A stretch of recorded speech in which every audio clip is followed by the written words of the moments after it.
we've got a few panel questions, and I think we'll probably direct the first one to Professor Bhatia. So we've just heard what FARS is and some of its key symptoms.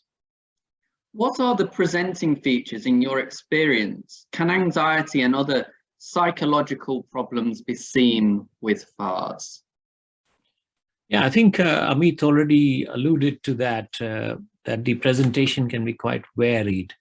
And he divided it into 2 or 3 domains. One domain was the movement-associated domain, and the second was the cognitive psychiatric domain. So there can be people who have anxiety as their major manifestation. There can be others who have cognitive symptoms as their major manifestation. So the picture can be varied. But I think one thing which needs to be kept in mind is that there are lots and lots of people who have anxiety, but the ones where the anxiety is related to FARS are going to be extremely rare. So it doesn't mean that everybody who has anxiety needs to go and get a scan done to check for FARS. Fabulous, thank you for that.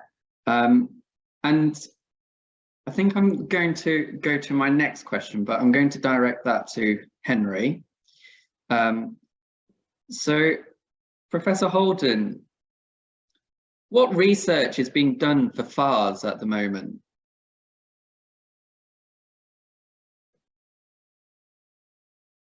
Sorry, Adam, let me put my video on and my sound. Perfect. No worries.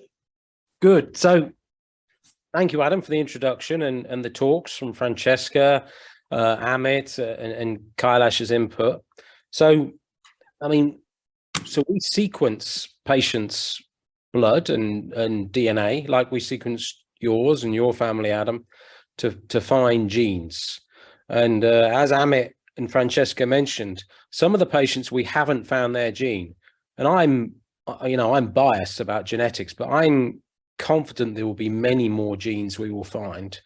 And so our job, willing and funding willing, shall we say, is to have people like Francesca in our lab to work with us to find patients' genes and to look at the function of those genes.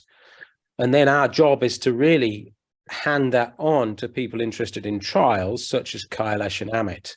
We see our job very much in the lab and looking at patients' blood, saliva, DNA to do our best. And about, probably 50% we haven't found their gene yet. But we want everybody's blood and saliva. And I had a technician. I'm looking for another technician to come and work with me to work on this, to sequence patients' blood specifically for this. And then what I would love is for Kailash and Amit to liaise with companies to have this pipeline to allow us then to see what compounds that they can give us for that. So it's 2 angles. There's discovery, basic science, which I like, and I think very much the clinical science and the therapeutics, which I think Kailash and Amit likes. I know Kailash likes genes as well, but I mean, we all like genes. Well, thank you, Henry. So going back to Professor Bhatia, what can be done to improve the recognition of FARS? Are there any services available for someone suspected or diagnosed with FARS? Yeah, again, I think, in fact, to diagnose FARS syndrome, so I think we've been using the term disease all the time. I just want to qualify this, that the actual term which we should be using is what we call a syndrome.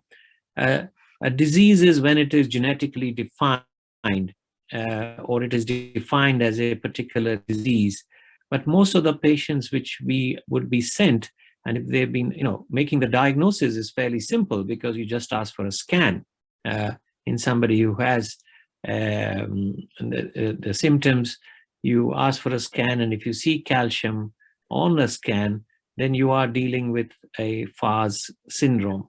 And the calcium has to be in the particular places which we mentioned in the brain scan. So it has to be in the basal ganglia and in a part of the brain we call the dentate nucleus. And then you would try and establish whether this is related to, what is it related to? Some people have talked about metabolic conditions which may regulate the calcium and phosphate. So there are a number of those. Those have to be excluded before you come to what we may call the genetic forms, which Megranelli, Francesca was talking about. So I think as far as the pipeline for the diagnosis is concerned, most of people would have two possibilities. One, that they had a scan which was incidental, like in your case, where you didn't have any, but they did a scan, let's say for a headache or for some other reason, and they were found to have the calcium in their brain. Or two, where people come specifically to us, for example, as say somebody who's got Parkinsonian features, we do the scan and we find that they have the calcium in their brain. So both of these are possible. And I think the third thing to say is that they could be people who are carrying the gene, because I think I saw something on the chat in that regard. And they may not have any symptoms whatsoever. So there are people who are asymptomatic, but maybe carry. So there are all these possibilities exist. Thank you. So I guess as a follow-up to that, therefore, is, are there any treatments available to improve symptoms of Fahr's? Yeah. So when you say symptoms, so we are talking about symptoms. So far, we don't have any treatments which can remove the calcium, which is there in the brain. So we are talking about, are there any cures for Fahr so far? The answer is no. And that is one of the reasons why we have set up this, and we are collaborating with you, is that we are hoping that in the future, we can understand the pathways better, and that that might lead us to have clinical trials to be able to try and see if we can block the calcium or even remove it. So that's one, which, as I said, we don't have a cure at the moment. As far as the symptoms are concerned, it depends on the symptoms. So if somebody is Parkinsonian, for example, there are drugs we may use, which we use for Parkinson's, or drugs which we may use for tremor. If they have anxiety or cognitive problems, there would be specific drugs for those particular symptoms. So the treatment currently is very much symptom-based to try and address. And each patient and each person is different. So it has to be very individually tailored as well. Yeah, thank you. Thank you for that. So I'm going to return back to Henry. So based on the genes identified, are there any specific options available to reduce that calcification or slow down the progression of Fahr? So I guess that's kind of related to what I've just asked Tyler. Yeah, you mean you're thinking about kind of research drugs in the pipeline? Yeah. I mean, it's so thinking about, I mean, we're at the level of gene mechanisms. I think that's what we're looking at. So Francesca mentioned the first gene found, which was this SLC20A2 gene, which is involved in phosphate metabolism, calcium phosphate metabolism. And then we've been looking at the mechanisms of two other recessive genes, where we don't know how they work at all. And so I don't have a compound, but I would be looking at something to either manipulate that phosphate intake. I would be looking on an individual basis, and this is where drug companies come in, as to whether we can use certain types of gene therapy on models of patients. So often I take a skin biopsy from some patients. I can't remember whether I took your skin, Adam, did we? Yes, you absolutely wanted a bit of my skin. Good, good, because I ask everybody, so I can't remember who has said yes or no, but on the whole, about 90% of people will give a tiny piece of skin. It's about as big as a pinhead. And Adam, well, you'll know, we probably showed you it, didn't we? I don't know who did yours. Yeah. I forget, it was a gentleman who was on a placement with you, and yeah. So we train a lot of people to go back to their home countries and practice what we preach, shall we say, in terms of research and clinical management. And I try and take skin off everybody to look at function of genes, and also to share that skin with researchers around the world. Because I think part of my job, and probably Kailash and Amit agree, and Francesca, if we're not actively working on it, or we don't have funds to work on it, then we should share our patient material with other groups to do this. So this is something we're keen on. And the person kind of we would want to do that in our lab would be, obviously I'm very keen on Francesca, because she's very much a lab girl as well as a clinician doing this. Now she'll have to speak now, but yeah, right. I guess sort of following up as a question. Sorry, I'm going off script. Are there any trials or hopes for any developments in drug therapies potentially in the near future?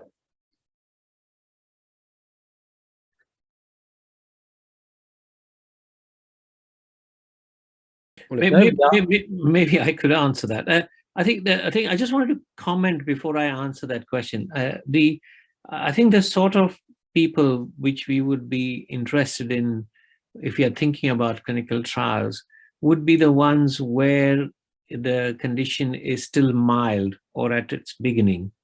Because once the calcium has been there for a while, it tends to damage the structures in the brain, and then making reversing that would be very difficult.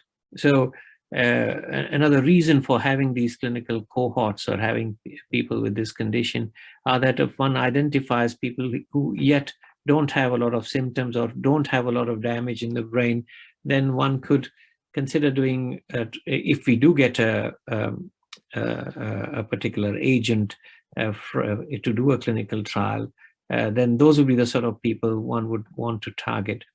The second point, I think, would be that these are very rare disorders, as we've been told.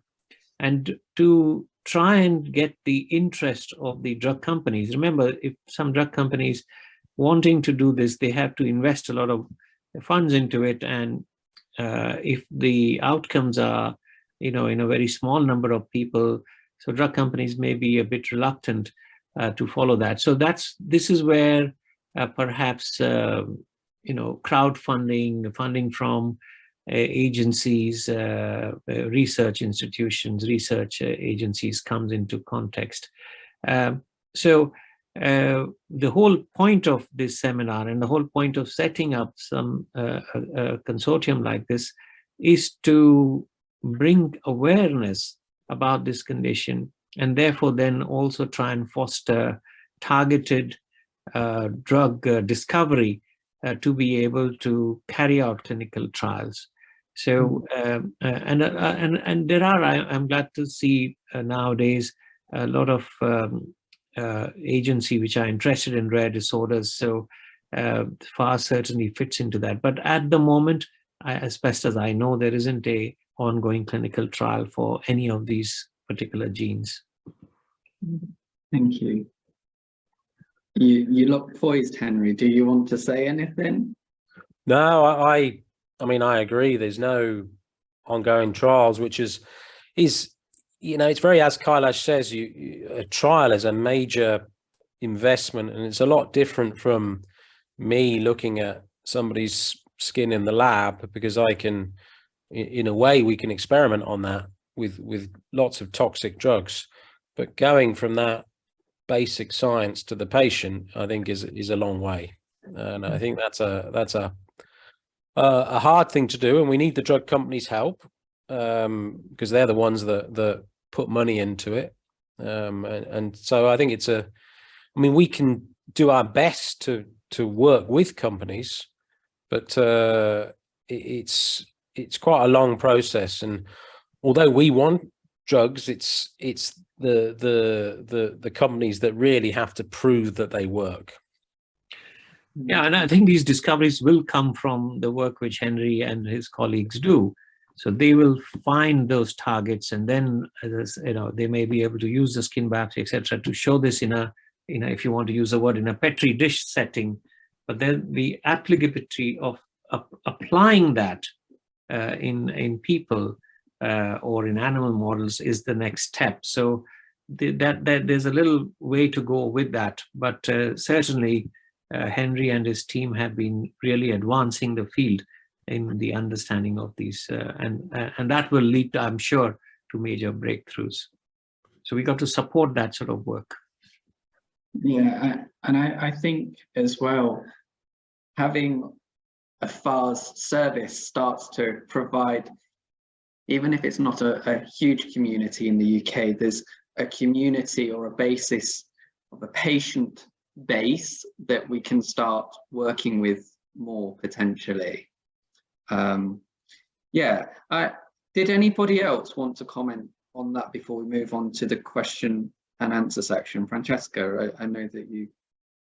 Yeah, can I just say something? I think it's brilliant. And I was just going to say the same thing, that we are still in infancy. And I think the fact that we've got this going, and thanks to you, Adam, and far beyond, to be able to get here, is we've got a group of entrusted people, we've got a group of entrusted scientists, clinicians, and patient groups. That's how most research gets to sort of life-changing or getting a new treatment out or something. This is how it would work, isn't it? So it's like you start somewhere, and we've started well, and this forum today is one of the first ones. So having an answer straight away is not going to be easy, but it's a good step in the right direction, I guess. So if we kept pushing, then I'm sure in a few years we would have better answers. Yeah, absolutely. Thank you. Yeah, I can only add that essentially we would love to create some models of what's happening at the brain-blood barrier, for example, in the lab, to make the setting which is closest to a human organism, and try to test different molecules to change the permeability of the blood-brain barrier to calcium, phosphate, and so on. So to do that, of course, we need help from all of you, which means having cells, having skin biopsies, try to, let's say, transform cells of skin in cells of other organs, which is something which has already been done very effectively in the lab. And based on these cell models, work on possible targeted therapies.